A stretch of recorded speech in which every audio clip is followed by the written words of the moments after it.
El programa Vivir Más y Mejor ha sido galardonado con los premios Ballenas 2017 en los siguientes rubros: Mejor Programa en Salud, Revelación Periodística Masculina Dr. Jorge Gori, Mención de Honor a Mejor Presentación y Producción Integral.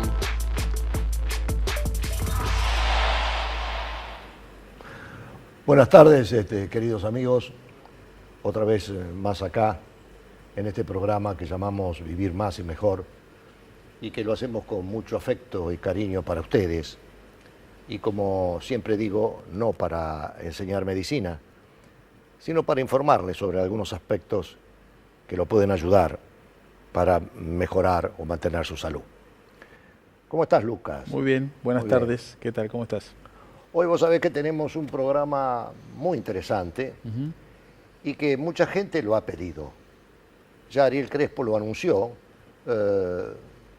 porque muchos de ustedes llamando querían saber sobre los tumores del sistema nervioso central.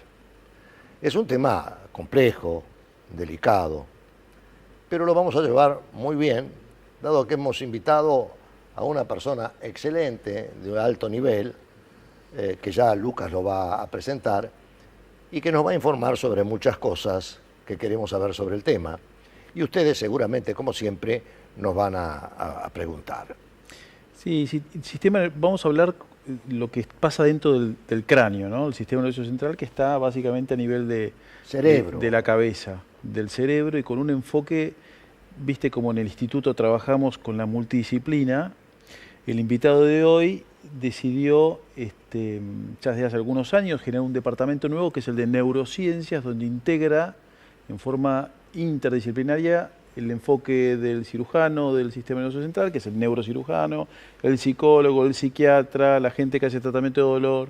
O sea, la verdad que vamos a abordar el tema de los tumores que están dentro del cráneo con un enfoque bien integrador de todas las disciplinas que trabajan con ese fin. Así que... Bien. ¿Sabes algo de Ariel Crespo? Ariel creo que sigue en España, ¿no? Sí, él dice que está en España, pero sería interesante que en algún momento venga acá, porque es parte de su trabajo, que creo que no lo está haciendo. Y es un programa que a él le hubiese interesado mucho, porque él es psiquiatra, ¿no? Por supuesto, y además que él fue el que insistió en reiteradas oportunidades el tema, y lo volvió a insistir. Y bueno, nosotros aprovechamos que no estuviese él para hacerlo. Bueno, vamos a pasar con nuestro invitado. ¿Cómo no?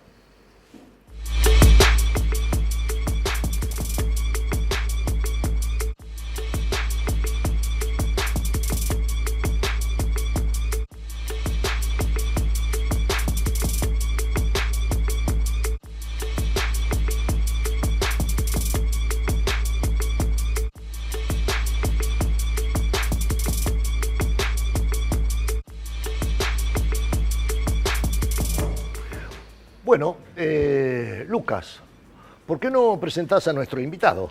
Bueno, el doctor Horacio Dilo, bienvenido Horacio, ¿cómo te va? Es el jefe del Departamento de Neurociencias del Hospital Alemán y es un neurocirujano con mucha trayectoria en Argentina. Y bueno, hoy lo invitamos a hablar de estos tumores, pero es interesante que porque la verdad que no es fácil llegar a ser neurocirujano. ¿Cuál es el recorrido, Horacio, que hoy tiene que hacer un médico que sale para llegar a ser neurocirujano especialista en tumores del sistema nervioso central o de la cabeza? Tiene en primer lugar que hacer lo que tiene que hacer todo médico, ¿no es cierto?, que es la residencia médica, que en el caso de la neurocirugía es un poquito más larga. Después de la residencia, eventualmente hace la jefatura de residentes y paralelamente a eso uno aconseja que hagan la carrera docente y la preparación para dar el examen del Colegio Argentino de Neurocirujanos.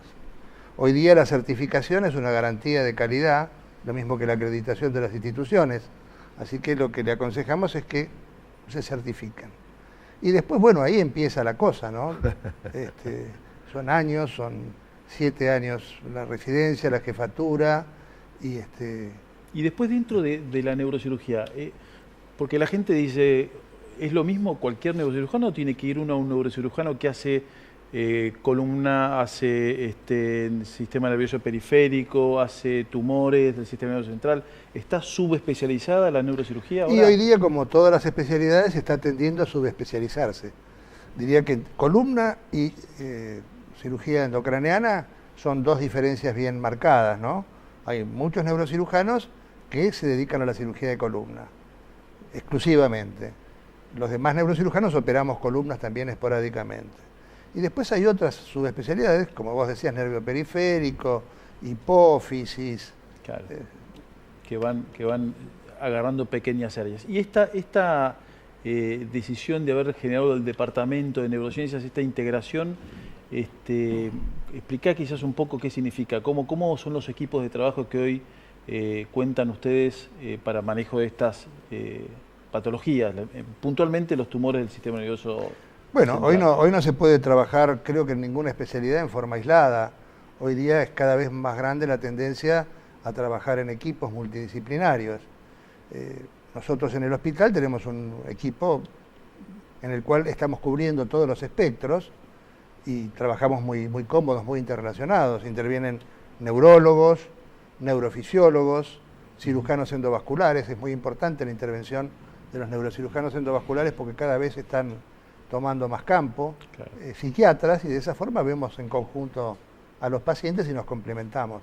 Y probablemente la tecnología también ocupa un lugar muy importante, ¿no? Hoy en día no es lo mismo un quirófano, como me imagino era hace 20, 30 años, creo que tienen una aparatología hoy para manejar estas enfermedades que es muy bueno, sofisticado, ¿no? de esa complejidad deriva la modificación en los resultados.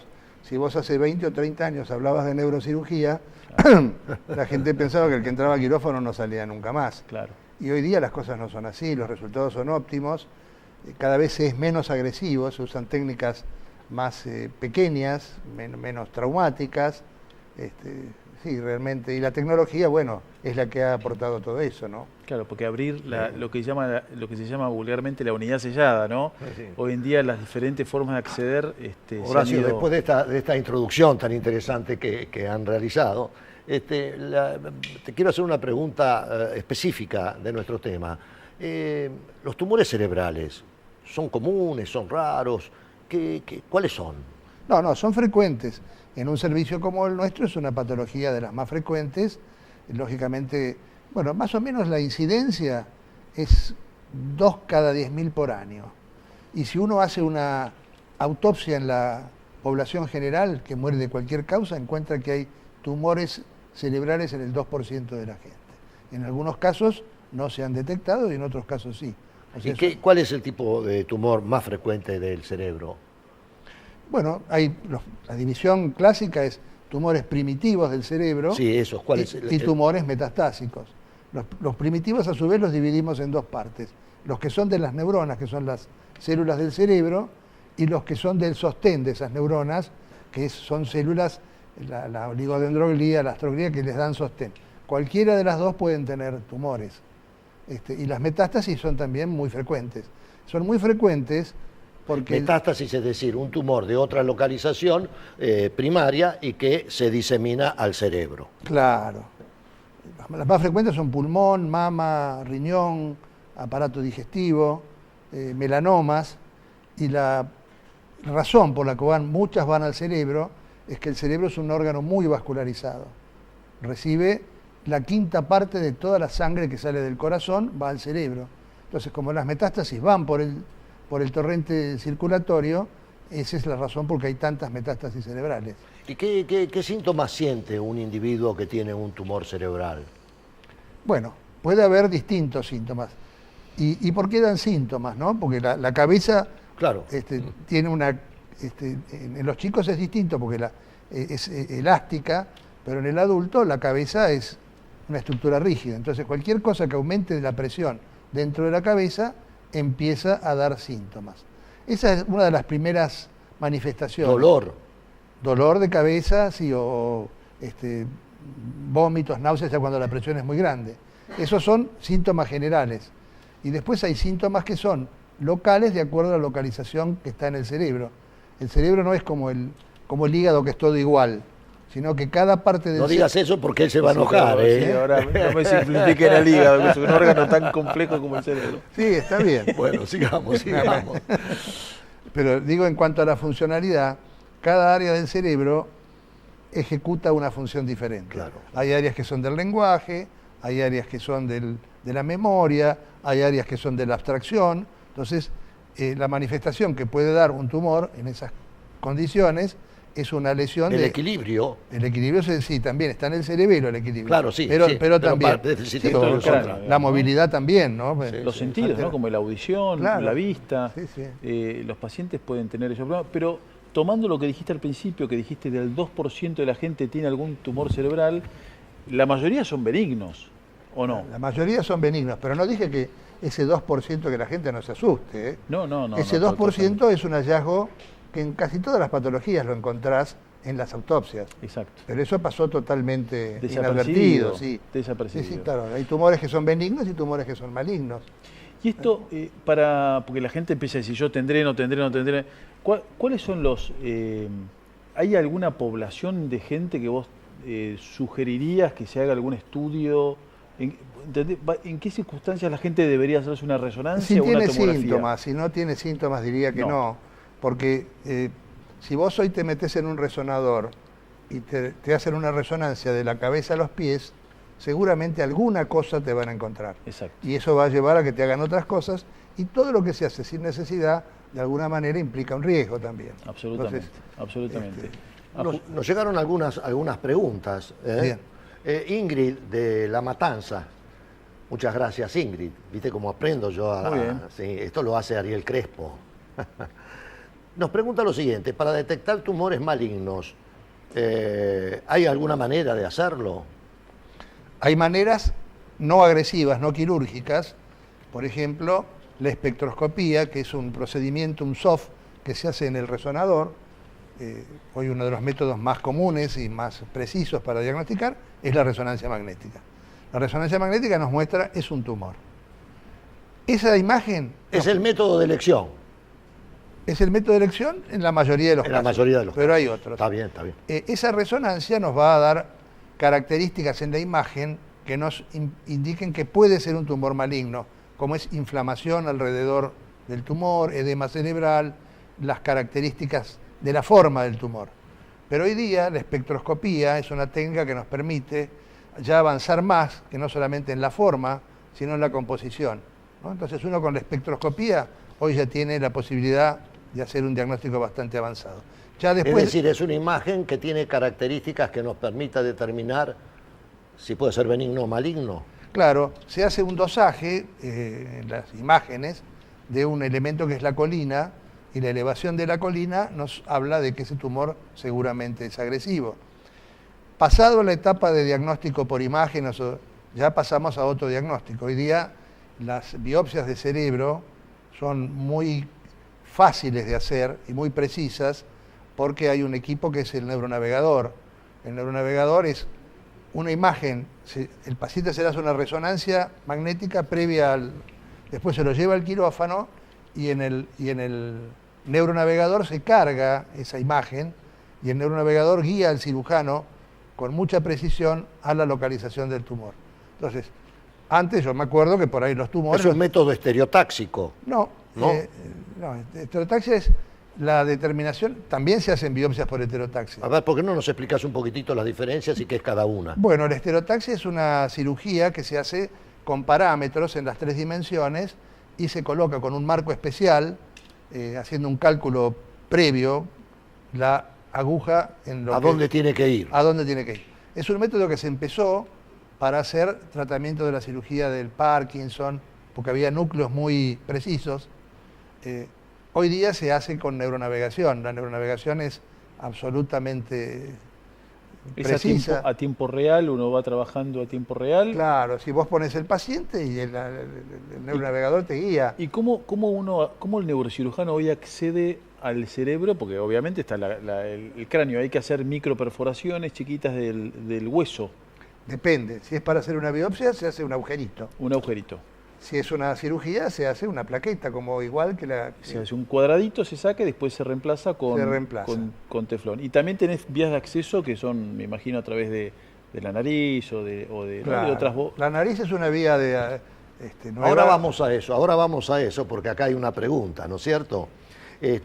Rogelio de Ituzaingó, tengo que decir todo lo que nos preguntaron, pregunta qué síntomas presenta esta enfermedad y ya lo hemos analizado. Vanessa de la Plata, para esta enfermedad, ¿todos los tratamientos son quirúrgicos? No, todos los tratamientos no son quirúrgicos. Por ejemplo, un paciente que tiene metástasis múltiples ya excede la posibilidad quirúrgica, entonces si es una metástasis única y en un lugar que sea accesible, uno hace la cirugía. El cirujano... ¿Hay algún tamaño, alguna indicación o contraindicación de acuerdo al tamaño? Bueno, la localización es una variable, el tamaño también y la cantidad. Uno tiene que pensar que lo primero que tiene que hacer el neurocirujano es no dañar. Claro, ¿no? Y claro. tiene que proteger al paciente. No es lo mismo que operar un hígado, que se restituye rápidamente. Igual que los ginecólogos, eso es todos los médicos. Claro. No, el tema es que uno cuando abre un cráneo, de adentro puede sacar lo que quiere. Sí. Pero el tema es... No dañar el resto. El tema es lo que queda. Claro, el tema es ese, ¿no es cierto? Que uno tiene que ser muy cuidadoso en cuanto a advertir a la familia que lo que siempre quiere el cirujano es sacar todo lo que pueda. Por supuesto. Pero a veces hay tumores que uno sabe que pudiendo sacarlos todos, si los saca todo va a dejar una secuela muy grande. Entonces a veces uno prefiere hacer una cosa amplia, lo más amplia posible, y después de tener el resultado anatomopatológico, darle la chance a la gente, al oncólogo, para que haga tratamiento completar radiante con rayos, o quimioterapia, claro. O sea, una cirugía menos agresiva con un mejor resultado en forma combinada con otras alternativas. Pero en general, es una pregunta en general, por supuesto que las situaciones particulares no las podemos analizar, pero en general, ¿las cirugías de cerebro dejan muchas secuelas o hoy en día no tanto? No, hoy en día no. Hoy en día no.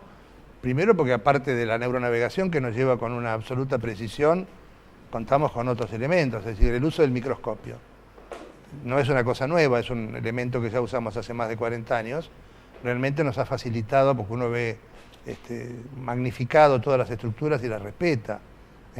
Tenemos hoy también... O sea que tenemos una tecnología en la actualidad que permite abordar al cerebro sin dejar las grandes secuelas que dejaban cuando vos eras un iniciado en la especialidad. Sí, claro. Marcela de Barracas hace una siguiente pregunta. Gracias, Marcela.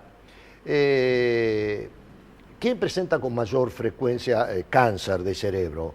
¿Los hombres o las mujeres?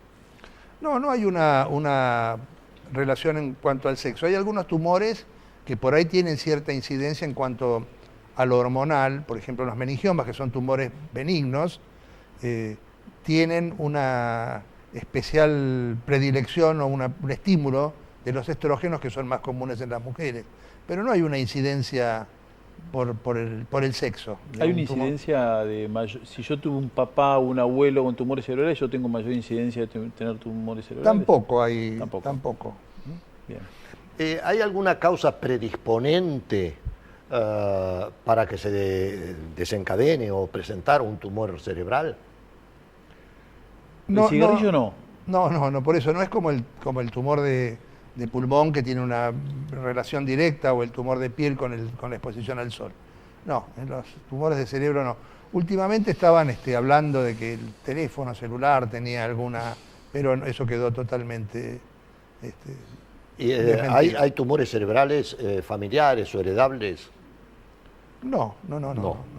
O sea que es un tumor esporádico. Es un tumor esporádico que, como todos los tumores, se produce porque hay un residuo celular que quedó embrionario y en un momento se activa, o porque hay un grupo de células que también en un momento dado hacen una mutación y de ahí empiezan a crecer en forma descontrolada.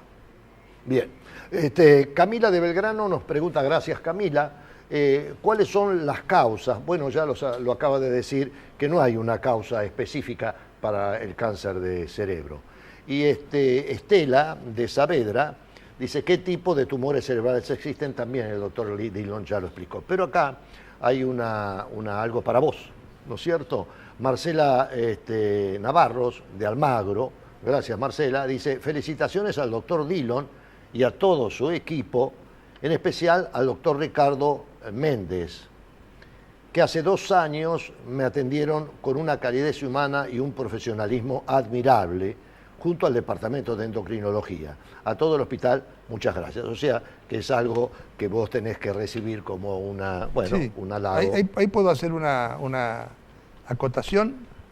Por supuesto que sí. Sí, Ricardo Menéndez es uno de los médicos de mi equipo, y una de las cosas que yo hago, yo tengo un sistema especial de residencia que incorporo un médico cada 4 años, y cuando incorporo un médico, no solamente me fijo en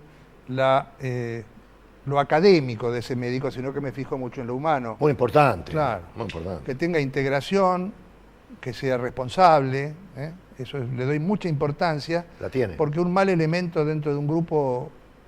Sí, no sirve. No sirve por más preparado que sea, si no tiene... Recordemos que la medicina es un área muy humanística, en la cual la relación humana es fundamental para todo, ¿no? La relación médico-paciente ya cura la mitad. Sí, señor. Las otras veces me preguntaron si los tumores de cerebro no se podían operar por la nariz. Sí, esta es una técnica que se usa desde hace mucho tiempo. La instauró el doctor Jardí, que inventó un espéculo para poner por la nariz, y se usa básicamente para los tumores que están en la región hipofisaria, tumores de hipófisis, o a veces tumores que están en la vecindad, como los craneofaringiomas, que producen grandes alteraciones endocrinas, aunque sean chiquitos, y a veces alteraciones del campo visual. Esa vía es muy anatómica, se hace por la nariz con microscopio, y hoy día está siendo reemplazada con ventajas por la cirugía endoscópica. El endoscopio también lo hemos incorporado. Ustedes, sí. Sí. Pero siempre por la nariz, vía endoscópica, vía transversal. Bueno, el endoscopio ya se está empezando a utilizar en otras situaciones. Para que el endoscopio tenga utilidad, tiene que haber una cavidad, si no, no se ve nada. Claro. Entonces, el cerebro es hueco y rellena sus cavidades internas con líquido. Entonces, cuando hay patología dentro de las cavidades ventriculares, el endoscopio puede llegar muy bien a esas cavidades ventriculares, se ve bien y con muy poca agresión del parénquima cerebral se pueden sacar. O sea, endoscopios que son como flexibles, ¿no? Pequeñas mangueritas con una camarita en la punta en donde uno puede introducir y hacer canal de trabajo. Hay endoscopios rígidos también. Rígidos. Sí, también rígidos. Y esta es una cirugía que hacemos generalmente en conjunto con los otorrinolaringólogos que manejan muy bien la zona y el endoscopio. Nos quedan poquitos minutos, por lo tanto necesito una pregunta y una respuesta, y esta es la del millón. Los tumores, el cáncer de cerebro, ¿se puede curar? Sí, de hecho se curan muchos cánceres del cerebro. Bien. A vos te parece natural, pero para la gente no es tan natural. Sí, se curan muchos como de todas partes. Normalmente con el complemento de la cirugía, más la radioterapia, más la quimioterapia. Hoy día la quimioterapia en los tumores de cerebro ha avanzado muchísimo. Inclusive se hacen tratamientos por boca. No esa complicación de tener que internarlo al paciente, ponerle un suero. Se tratan por boca. ¿Y en niños hay tumores cerebrales? Sí, en niños hay tumores cerebrales. Tumores cerebrales, algunos que son muy agresivos, como por ejemplo los meduloblastomas, que son tumores de la parte de atrás del cerebro, del cerebelo, que requieren la cirugía, más radioterapia, más la quimioterapia. Sí, pero son bastante frecuentes. Y una de las preguntas que nos hicieron es si hay situaciones que parecen ser tumores y no lo son. Es decir, que tienen las características de un tumor y en realidad no lo son. Sí, hay lesiones que ocupan espacio, como los tumores, pero que no son tumores. Por ejemplo, hay parasitosis, los quistes hidatídicos que se ven a veces en el norte, que actúan ocupando espacio y produciendo presión intracraneana. Y hay otra cosa que se llama pseudotumor de cerebro, que es un aumento de la presión intracraneana, pero no de causa tumoral. Yo creo que es importante, como para ir cerrando algunos conceptos, Jorge, que son importantes. De lo que dice Horacio, que no solo es importante que haya un buen neurocirujano, sino todo un respaldo alrededor, los métodos por imagen, la tecnología aplicada en quirófano a los tumores cerebrales, métodos endovasculares a través de los vasos sanguíneos para poder embolizar tumores, un buen equipo de oncólogos, un buen equipo de radioterapia, como un excelente equipo recientemente incorporado dentro del hospital. Creo que hoy en día la neurocirugía está dentro de grandes equipos de neurocirujanos y de departamentos de neurociencias que integren todas las especialidades y toda la tecnología como en el hospital, ¿no? Que hoy en día, por suerte, contamos con todo ese respaldo. Sí, en el hospital tenemos absolutamente todo, e inclusive de la cantidad de patologías que uno operaba hace 30 o 40 años, hay muchas que ya no los opera más. Claro. Por ejemplo, muchos aneurismas o malformaciones arteriovenosas, hoy los resuelven los cirujanos endovasculares. Claro. De la misma manera que los cirujanos cardiovasculares, operaciones a cielo abierto hacen mucho menos porque los endovasculares con un stent resuelven el problema. Exactamente. No, bueno, hoy ha cambiado muchísimo, ¿no? Probablemente en la ginecología también sucede lo mismo. No, toda la medicina ha cambiado, se ha revolucionado, por eso estamos acá, para contarles a ustedes cuáles son los avances, que no tenemos que tener miedo. El cáncer en cualquier localización es una enfermedad más y la mayoría de los cánceres se cura, eso lo repetimos y lo tienen que saber. Hay muchas enfermedades que tienen una prensa menos importante y son más serias, más graves. Lo que pasa es que tenemos que recurrir al médico en el momento oportuno para que sagazmente podamos resolver los problemas y, como dijiste bien vos, en forma multidisciplinaria. Y quizás también algo para agregar, que tampoco pensar que la gente ante cualquier cefalea tenga que salir corriendo a hacerse una resonancia. No, para nada. No. Pero para terminar, porque ya terminamos, hay una cosa que sí queremos transmitir. Antes, como bien dijo Horacio, el que tenía un tumor cerebral parecía ser, no, es una enfermedad más, hoy se trata, hoy se cura, no deja secuelas importantes, hay que perderle el miedo, hay que ser sagaz y recurrir al médico en el momento oportuno. Exactamente. Porque no es lo mismo operar un tumor chiquitito que un tumor grande. Entonces, usted es el que decide si va a ser un tratamiento importante o no, de acuerdo a qué momento se presenta a la consulta. Nos despedimos entonces, una vez más, con el mayor de los afectos, deseando que esto le sirva para vivir más y mejor.